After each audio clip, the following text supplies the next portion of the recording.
Um, it really is so much better to have a monitor in front of you where you can look the audience in the eye. So the other thing about the nose cam, I'll just go back to the nose cam, is that I've got lights in the background. As you can see, there's two lights, and that's a bad look as well. You should have front lighting, not backlighting. And if you've got a white wall in front of you and lights can reflect off it, that's good. Otherwise, you're in shadow and people can't honestly make out your face. They often get asked questions about virtual backgrounds. I'm using a virtual background at the moment. I quite like it. It enables me to point to where we are on the agenda. But if you're not using Zoom, it's difficult. A lot of them claim to be able to do virtual backgrounds. Only Zoom offers true chroma key technology, and you will need a chroma key screen in the background. That's a green screen or a blue screen, a physical screen behind you in order to do it. Anything less than that can look a little bit dodgy, as many of you will have noticed. So essentially that's the video piece. Oh, I did mention backgrounds. This is what happens when you try and put a library in the background. I don't think this is a particularly good look. I think you're probably already trying to read the names of the titles on the books behind me. I think it's distracting, but if that's the look you want, then fine. So let's move on to audio. There's a lot of debate on this. I don't mind a headset, by which I mean I don't mind other people, you, wearing a headset. I think it's fair enough. I think I'm so used to it by now, it doesn't distract me. Christopher prefers not. He prefers the au nature look. And so it's up to you. I quite like it because they're reasonably cheap. The sound quality is good. If you go for a microphone, you really should have a unidirectional, quite expensive microphone. You need to make sure there's no interference with the speakers as well. And you should have your room reasonably well baffled to avoid reverberation and what have you. So it can, a microphone and an audio and a good reverb-free room is a requirement if you're not using headphones. Talk about software for a second. There are four major providers of the system. There are others, but most of you are probably using Zoom or Google or Teams or WebEx. All are pretty good. As I said, Zoom provides better facilities, certainly for chroma key and virtual backgrounds, and for most other purposes. A lot of the professional users tell me they prefer Zoom. But that's today's message. It could all change next week. Google could catch up with Zoom and overtake them. But learn the basics of your system. And ideally, you should use somebody to run the system for you during the event. Possibly not following my own guidance for this event, so something will go wrong and has done in the past. But if somebody can open the event for you, address issues as they arise, and manage the features, including audience polling, and manage the audience themselves. So if there are any issues, they can get in touch with them and tell them how to connect or mute their microphone or whatever. Talk a second about internet and Wi-Fi. This may seem obvious. It has to be strong and stable. Freezing and garbling during a call are really not acceptable. And as Gandalf did say to Bilbo, vanishing during your own party is really not acceptable. If you're using, most people will be using Wi-Fi, try and make sure that your Wi-Fi isn't letting you down as part of your system. It really should be in the same room and not through more than 2 brick walls. little bit about, rehearsal. Little bit about rehearsal. You should, for almost any event that involves you, the public, have at least 2 rehearsals.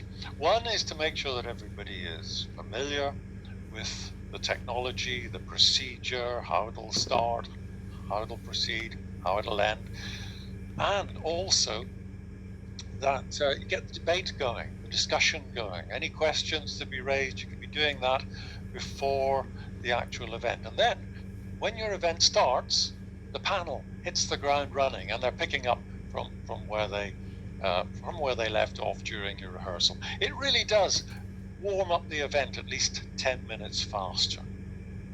And then try and launch on time. We started this actually 15 minutes early, and I like doing that. It means that we can just check that everything's working okay. There's always something that needs to be picked up on, and it's nice if you've still got 10 minutes.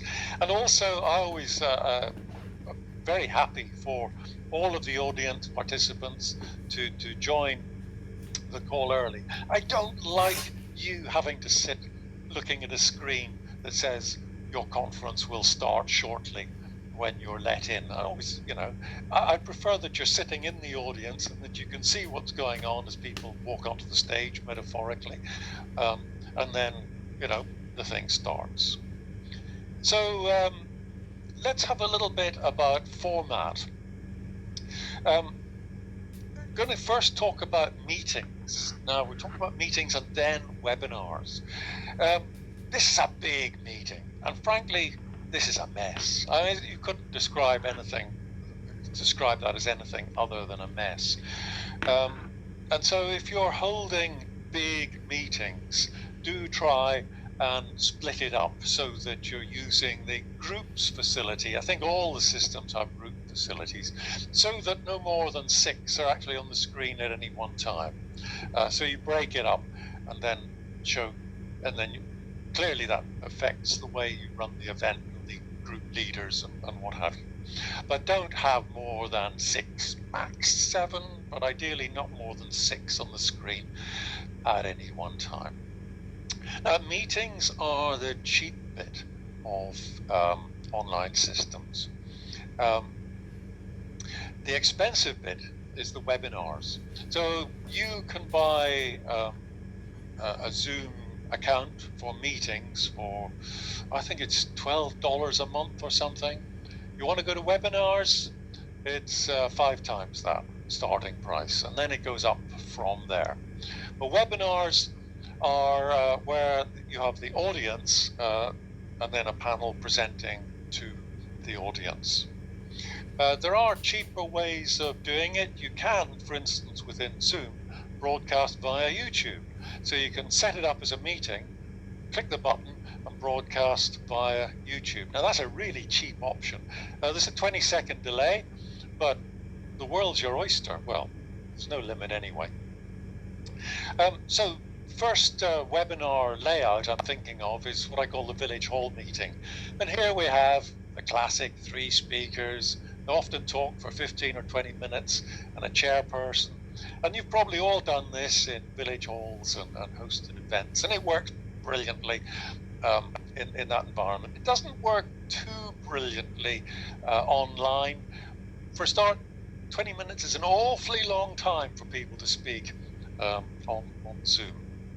So alternatives include the webinar panel, where you have a chairperson and then you have the panel members, and they come in and they will only speak for 3 to 5 minutes at the very beginning, just to introduce themselves and what their relationship is with the topic. They work exceedingly well, and you can have them as a follow-up event to a village hall type meeting. So that's the panel. Another one is a debate. I haven't actually done a debate online. We've done a few in the village halls. And here you have a proposer and an opposer of a motion with seconders of those. And then you have people coming in from the audience to put their points of view for and against. And you can have a vote at the start and a vote at the end.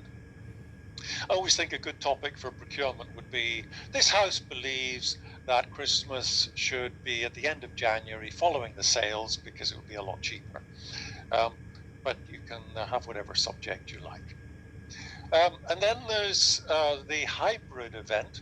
In a hybrid event, in these days of lockdown, you can actually put a small number of people in a studio. Now, we did this recently, and I think it worked pretty well. We were all socially distanced. I have to say it worked well because I was the chairperson, but It was really nice. It was great. Good. And then you have remote. You can have remote speakers as well, and of course you can bring people in from the audience. And what you're doing is you're broadcasting from a studio. It's a bit like after a football match or a news studio, or something like that. So that worked quite well. That's the hybrid event. And then a little bit about polling. Polls are a great feature of nearly any system. The one thing I would say is please do them really quickly. Prepare the polling questions so they're really short and easy to answer, and have a maximum of 60 seconds before you say, that's it, here's the results. 60 seconds is a long time to have people hovering over a button and thinking for or against.